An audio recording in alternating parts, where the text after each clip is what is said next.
Hi, this is Zibby Owens, and you're listening to Totally Booked with Zibby, formerly Moms Don't Have Time to Read Books. In my daily show, I interview today's latest best-selling, buzziest, or underrated authors and story creators whose work I think is worth your time. As a bookstore owner, publisher, author, and obviously podcaster, I get a comprehensive look at everything that's coming out and spend my time curating the best books so you don't have to. Stay in the know, get insider insights, and connect with guests like I do every single day.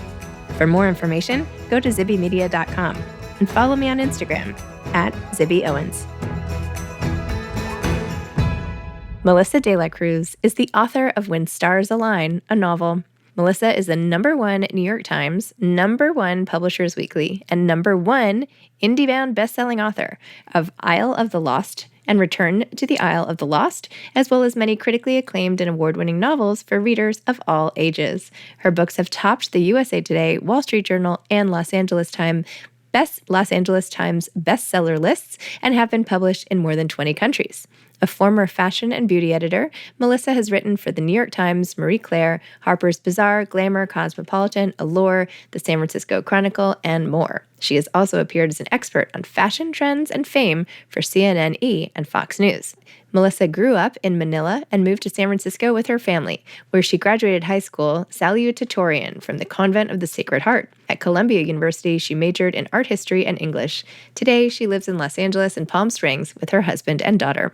Welcome, Melissa. Thank you so much for coming on Totally Booked with Zibby to talk about When Stars Align, a novel. Congrats. Thank you. Thanks for having me. Yay. Do you still get excited? You've had, 70 books?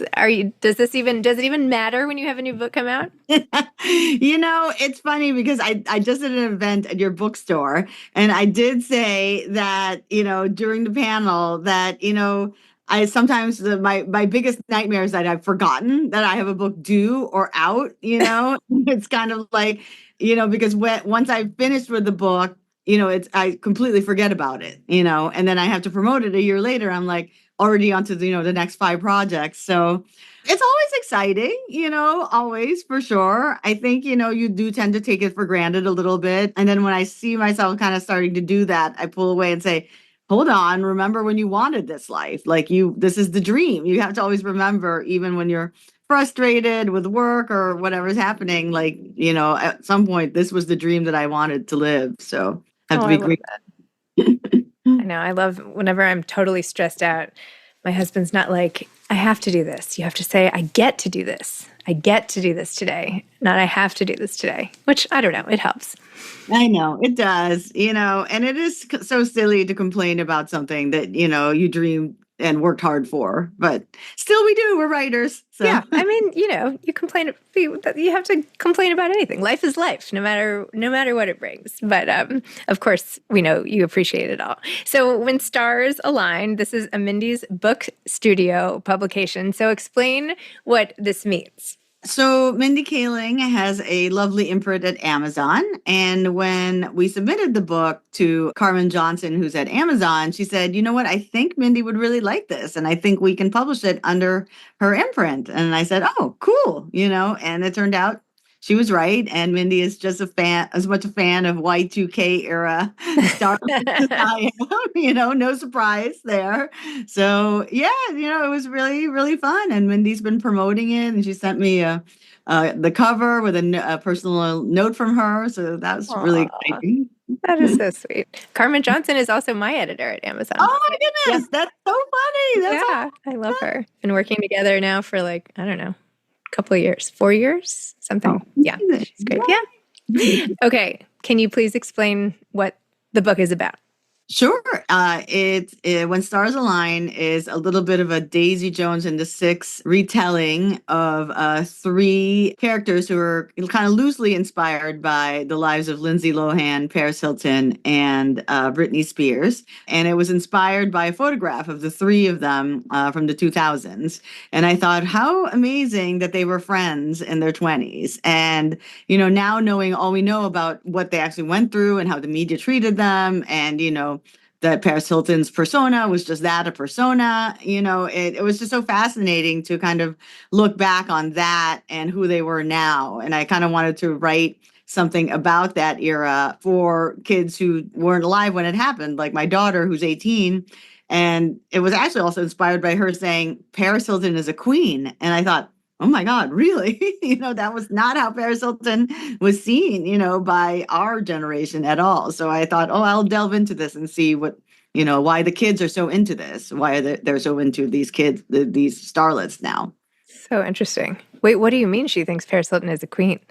Like she's like the coolest ever? Oh, yeah. Like Paris Hilton is great, like an idol, like something to look up to. And I said, really? That's really fascinating, and I wondered, would it come from, the TikToks, like kind of the Paris looks, with the pink and the little puppy and the glitter, is it that, or is it the fact that now that she's 40, she testified against all the abuse that, what is it? And my daughter was just like, no, the whole thing. It's all great, Mom. Like, okay. Interesting. So the photo inspired you, and then you told the story in 3 alternating viewpoints, sort of go back and forth in time a little bit, but talking about all of their backgrounds, their struggles, these 3 girls, from addiction to having, the love interest issues, struggles with their families, not feeling seen, sort of a search for identity. What do you feel like these 3 mostly have in common and some of the bigger themes you were going for? Yeah, I think, it's about friendship, and feeling kind of isolated in the spotlight, but maybe, kind of finding, some kind of connection with each other that, was kind of their life raft through this kind of Hollywood, chaos, the chaos of fame and, all the temptations of that, and not having, people who are, who had their best interests at heart, which is what you see a lot in Hollywood. And it's, why, I always get worried for child stars. And, it really is like such a weird experience for a child to be suddenly the boss, like the most prized person on the set, where adults are catering to their every whim. And, seeing that happen to people, you're always a little bit worried about them. And one of the things that, I was always glad of when we did Descendants was the parents were always there, it was very protective, So I thought, okay, that's good, but then I imagined, like, well, what if the parent wasn't there? What if there was nobody helping, or, and these girls were just so vulnerable. So, I wanted to show, we all want fame. We're in America, like that whole currency is so valuable, but what if, there's a dark side to it? I mean, there's always a dark side, but I wanted to show what would happen if they actually were friends and there for each other. And maybe that could be something that could guide them, in life. So do you know of the author Annabelle Moynihan, who writes some smart romances? Her book coming out that I just interviewed her about is about another child star of that time who's grown up a little bit and is trying to find another cast member, essentially, to help her out later. Anyway, I feel like the 2 of you could be in conversation about this era. It would be a very fun. Like this, you'll love that type of thing. Yeah. Were there any interpersonal struggles that you found yourself relating to in crafting some of the backstories? Yeah, there was one, there's a part where Jermaine kind of loses everything and she's kind of stripped of everything, that she always took for granted. And I was just saying to another interview, I said, where did that come from? And I thought about it and I said, oh my God, it came from being an immigrant to this country, at 13, and really like the whole life that we had in the Philippines, where my dad was a banker and we grew up in a house full of servants, and basically my dad decided he didn't want to be a party to the Marcos corruption, so, and if he was a banker, he would help to embezzle funds and hide the money, basically. And my dad said, I don't want to do that. So we're getting out. But yeah, it was really, a moment where it was like, oh my God, everything we knew, everything I knew and took for granted was just stripped away. And that's really when you realize who you are, when you don't have anything at all and you just have yourself to rely on. And in a way, it's kind of the best thing to happen to people. It was, you could either like rise from it or drown from it, I guess. But I think when that happened to me, I was like, well, I'm still me. I'm a smart person and my family is still together. And no matter what happens, like we have each other and, we have ourselves and our wits and here we go, you know? Wow. So, will you explain how this whole career unfolded? When did you know you loved to write? How did it all start? I've always loved to read and write, like even as a young kid, when I was 8 years old, basically, when I learned how to read books, I thought, oh my God, this is such a fun thing to do. And I loved reading more than anything, more than playing with my friends, being on the playground. I spent, lunches alone at the library. I was that weird kid, who was just always reading rather than socializing. And so my whole kind of development was in books. My friends were in books. My life was in books. And I don't know, I was just a shy, introverted kid. And then when I was ready to kind of decide, hey, maybe I want to do this for a living, I really had no idea how that would happen, but there are books. Again, there are books that have instructions. And I bought a book called The Writer's Market, which I think is now online. It's like a website now, but it listed, all the agencies in America and what writers they represented and what kind of fiction or nonfiction they were looking for. And so I basically just followed the instructions in this book, sent the first 5 chapters of my novel to about 20 agents, and 5 of them asked to represent me. And then eventually, 5 years later, on my third agent, we sold my first novel, which was actually my third. So it Wow. was, it took a while, but also happened so quickly, because when she sent out that novel, we got an offer in 2 weeks. So I always say, oh, it took, 5 years and 2 weeks. And what was the first book that came out? It was called Cat's Meow, and it was came out in 2001, right after Bridget Jones, I believe. Bridget Jones had just published, and right before Shopaholic. So it was that era of kind of chick lit and a cute white, and pink candy cover, but it was more kind of ab fab, I would say, than Sex in the City. It's very absurd. And then when did you start writing more for younger generations? Like you do it all. So when did you veer into that and why? Yeah, it was actually after publishing my first adult novel that my editor said, I actually think that your voice would lend itself to the YA world, based on this book. There's a book called Sisterhood of the Traveling Pants that's out. Gossip Girl just came out. And she said, do you want to try your hand at it? And I said, sure. I've read those books. I think those are fun. And I started writing my first YA book, The Au Pairs, on a plane on book tour. And I just remember giggling and thinking, oh, I'm really good at this. This is actually what I should write. And I really felt like, my editor had seen my writing and kind of matched me with a genre where I could thrive. So I'm always grateful for that. So what percent of your books are for which ages? I would say the majority are in the YA market. I think I wrote my first novel, Cat's Meow, and then it took about 15 years before I wrote a second adult novel, So, and in the meantime, I'd published a lot of YA. And then I would say maybe 80% YA, 10% middle grade, 10% adult. So I have maybe 15% middle grade. I do have a bunch of middle grade series, which I enjoy because I guess Descendants is middle grade. So. And how did it feel when Descendants just blew up? It was fun, It wasn't my first rodeo. Blue Bloods had been I always call it the third biggest selling vampire YA series.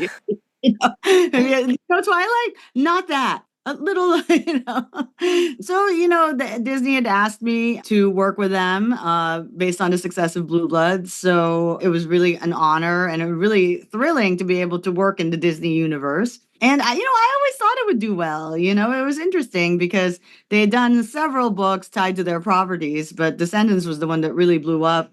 And, I think some people were surprised, but I certainly wasn't. I said, oh my God, I love Disney. Are you kidding? I remember reassuring my agent on a plane again. I said, I think it's all going to be okay, Richard. Oh my gosh. So how do you maintain this cadence? How many books are you publishing a year? Like, what is your schedule and what is your schedule going forward?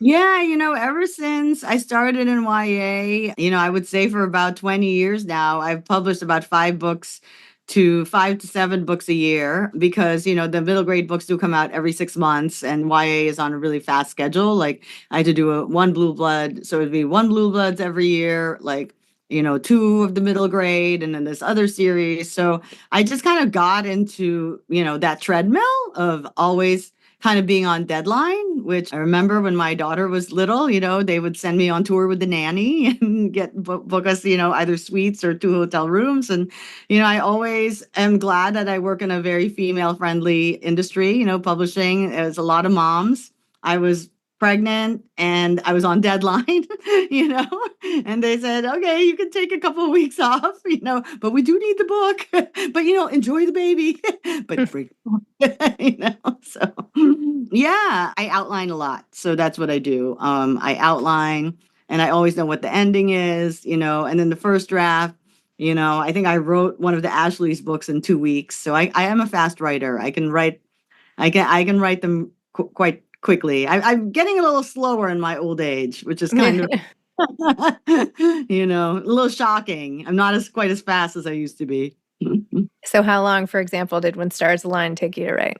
When Stars Align was probably 3 months. Like the first draft, I'd like to, I don't like to write it in 2 weeks. I think 3 months for a first draft feels better, and then we go through revisions. It wasn't too long.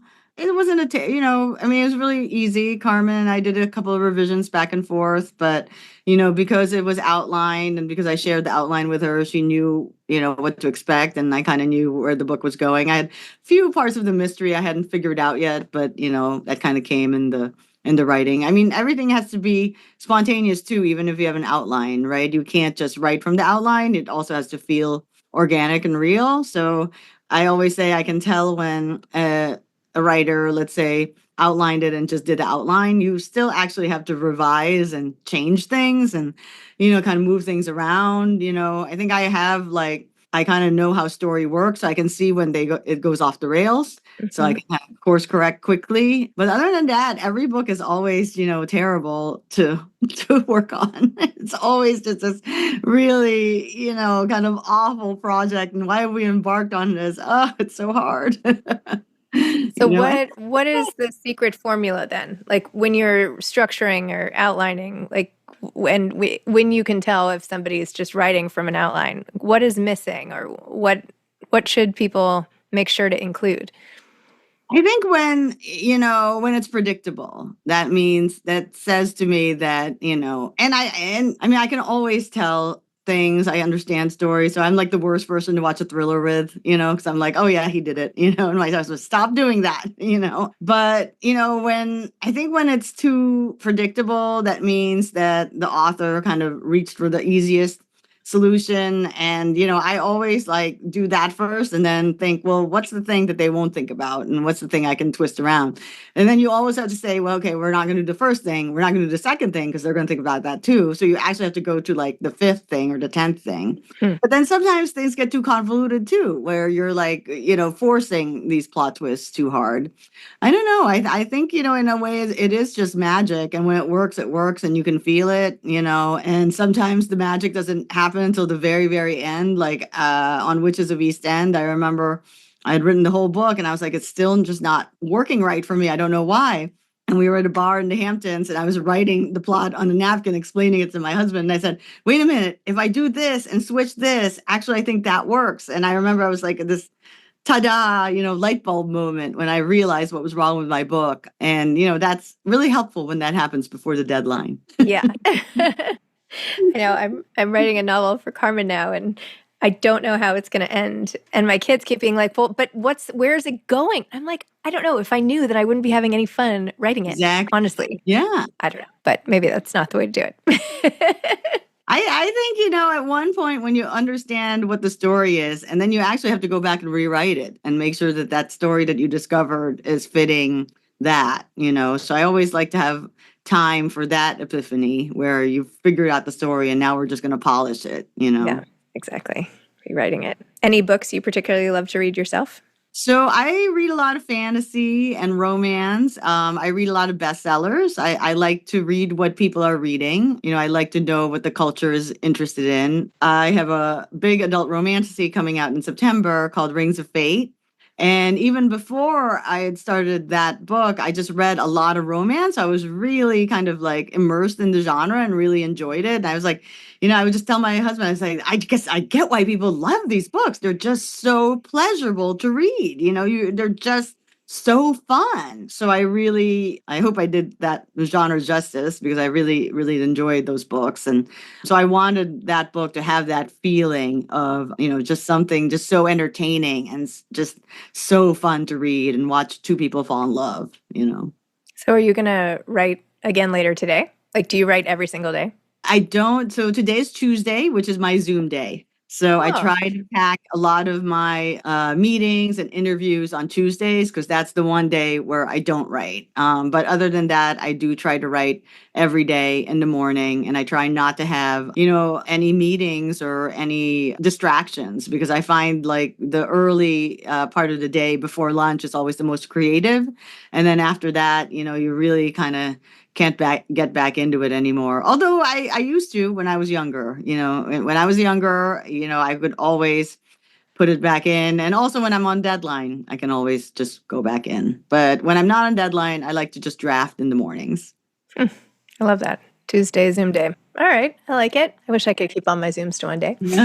Any advice for aspiring authors? I guess I would say, what is it that they're interested in? Are they interested in being published or are they interested in the craft? I guess both. I would say don't be fearful about sending your work out. Definitely that is a huge part of it, is that fear of what people will say. I think it's better to find out what people say, and if they don't like it, go back and change it. Keep knocking on the door until it opens. I just never really took no for an answer. I didn't get into MFA programs, which was really funny. I was rejected from every fiction MFA, and somebody said, "Well, what did you think?" I thought, "Oh, I just thought they were wrong." You showed them. Wow. Well, very exciting. Thank you so much for coming on, Melissa. It's lovely to chat with you in this way, having met you many times and everything. So thank you for coming on. Oh, thank you for having me, Zibby. So nice to see you again. So nice to see you again, too. Okay, take care. Bye. Thank you for listening to Totally Booked with Zibby, formerly Moms Don't Have Time to Read Books. If you loved the show, tell a friend, leave a review, follow me on Instagram @ZibbyOwens, and spread the word. Thanks so much. Oh, and buy the books.